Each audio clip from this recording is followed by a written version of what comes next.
नमस्कार, मैं हूं विद्यासागर। स्वागत है आप सभी का आईपा में। AIPA all India progressive politics association दरअसल आईपा लेकर आया है उन लोगों के लिए जो लोग मंच की तलाश में हैं, जो बहुत कुछ करना चाहते हैं समाज के लिए या फिर समस्याओं को उठाने के लिए, लेकिन उन्हें वो मंच नहीं मिलता जिसकी दरकार है।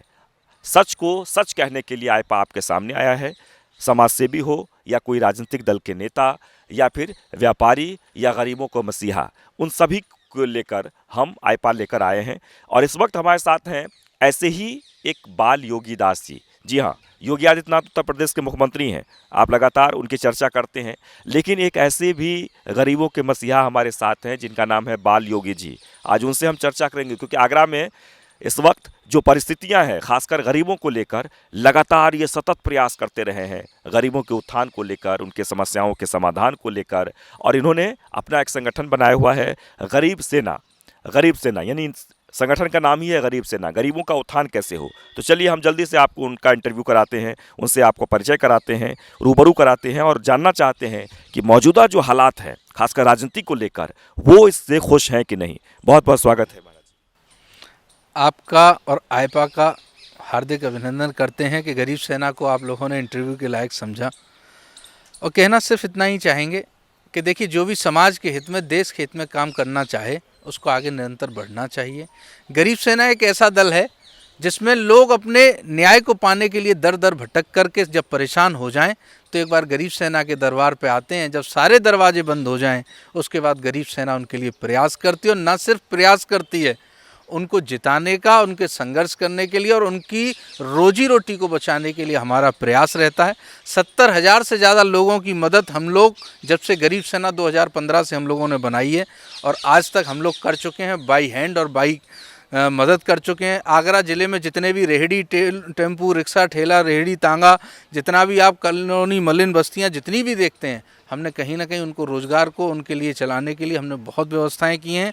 और आज वह लोग अपना व्यापार, अपना रोजगार कर पा रहे हैं, उसके पीछे कहीं ना कहीं गरीब सेना का बहुत बड़ा संघर्ष है। जो मौजूदा जो इस वक्त राजनीति की तस्वीरें हैं, क्या उससे आप खुश हैं? देखिए, हम किसी राजनीतिक पार्टी का बुरा नहीं कहते, अच्छा नहीं कहते, परंतु गरीब सेना का आश्वासन, गरीब सेना का समर्थन लेने हेतु जितने भी राजनीतिक मंच हैं सभी लोग आए, लेकिन हमने अभी तक किसी को समर्थन नहीं किया। क्यों? क्योंकि जैसे ही आचार संहिता लगी तो हम रोज़ उठापटक देख रहे हैं। कल तक कोई नेता किसी पार्टी में था, आज दूसरी पार्टी में मिल रहा है, सभी मंत्री इधर से उधर भाग रहे हैं। तो ऐसे लोगों को समर्थन करने से हमें नहीं लगता कोई भी समाज का हित होने वाला है। वह सभी लोग अपना हित करने के लिए कर रहे हैं। कल लूट खटौर, फिर से बलात्कार, हत्याएं सब होंगी, उन पर कोई प्रकाश डालता नहीं है। तो इस वजह से हम लोगों ने कोई समर्थन नहीं। महाराज जी, देखिए क्या है कि आज़ादी के 75 साल हो गए हैं लगभग, और जो गरीब लोग हैं जिनसे हम रूबरू होते हैं, जिनके समस्याओं को समझने की कोशिश करते हैं, वोट के समय में राजनीतिक दल के लोग उनके बस्तियों में तो जाते हैं, वोट तो ले लेते हैं, लेकिन उनके समस्याओं का समाधान नहीं होता। वो आज भी बहुत ही व्यथित हैं, चिंतित हैं, दुखी हैं। उनका ये मानना है कि मेरे पास रोज़गार नहीं है, खाने के लिए रोज़ संघर्ष करना पड़ता है। इन समस्याओं का समाधान कैसे होगा? क्या एक नए राजनीतिक परिवर्तन की ज़रूरत है ताकि उनको समझ पाए?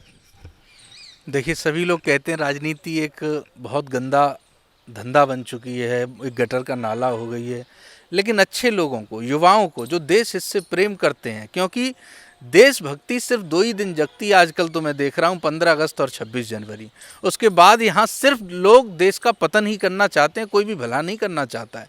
इसलिए अच्छे लोगों को आना चाहिए और खुद जितना भी अच्छा संभव प्रयास कर सकें उन्हें करना चाहिए, देश हित में काम भी करना चाहिए, ऐसा मेरा मानना है। और हम लोग कर भी रहे हैं और ऐसे कई लोग हैं जो कर रहे हैं देश हित में कार्य।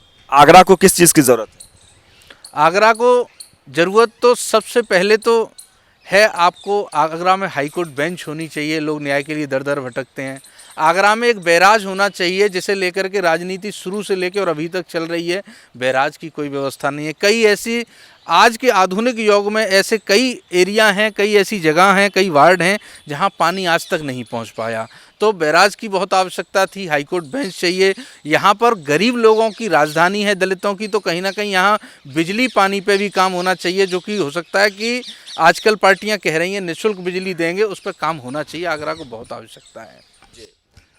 आने वाले विधानसभा चुनाव को लेकर आप क्या सोच रहे हैं? हम सोच रहे हैं अच्छे लोग आएंगे, उनको गरीब सेना समर्थन करे, आगे बढ़ाए। जहाँ अच्छे लोग नहीं हो वहाँ गरीब सेना अपने प्रत्याशी उतारे, लोगों की मदद करे। हमारा ऐसा विचार है। यानी आप इस बात को मानते हैं कि अगर सिस्टम को ठीक करना है तो सिस्टम में आने की ज़रूरत है। हाँ, बाहर से चिल्लाएंगे तो अंदर संसद और सदन तक आवाज़ आपकी नहीं पहुँचेगी, इसलिए आपको चिल्लाना अंदर से पड़ेगा, तभी गरीबों का कुछ भला है। योगी जी इस वक्त उत्तर प्रदेश के मुख्यमंत्री हैं और पूरे हिंदुस्तान में एक बड़ा चेहरा बनते जा रहे हैं हिंदुत्व को लेकर। आप इसे किस रूप में, क्योंकि आप भी बाल योगी हैं, क्या आपको लगता है कि आने वाले समय में बाल योगी भी इसी तरीके से एक चेहरा बनने वाले हैं? नहीं, ऐसा इतना बड़ा हम लोगों ने कभी नहीं सोचा है, लेकिन हाँ, योगी जी ने काम किया है, लेकिन अफसरों पर ज़्यादा विश्वास और नेताओं पर कम मनोबल होने के नाते ठीक से कार्य नहीं हो पाया, लेकिन बहुत काम योगी जी ने किया है। चलिए, बहुत बहुत धन्यवाद। हम उम्मीद करते हैं कि गरीब सेना के ये अध्यक्ष हैं और लगातार गरीबों के मदद के लिए, उनकी खुशहाली के लिए प्रयास करते रहते हैं, आगे भी करते रहेंगे। आने वाले विधानसभा चुनाव में जैसे कि उन्होंने कह दिया है कि जहां अच्छे लोग नहीं होंगे वहां गरीब सेना भी अपने प्रत्याशी के तौर पर अपने कैंडिडेट को उतारने वाली है और इसके साथ ही जनता की भलाई के लिए हम मैदान में होंगे। तो हम उम्मीद करते हैं कि जनता जिनको ये लगातार ये मदद कर रहे हैं इनके साथ खड़े होंगे। चलिए आगे बढ़ते हैं और भी लोगों से बातचीत करेंगे कि आखिरकार उनके दिलो दिमाग में क्या कुछ चल रहा है। नमस्कार।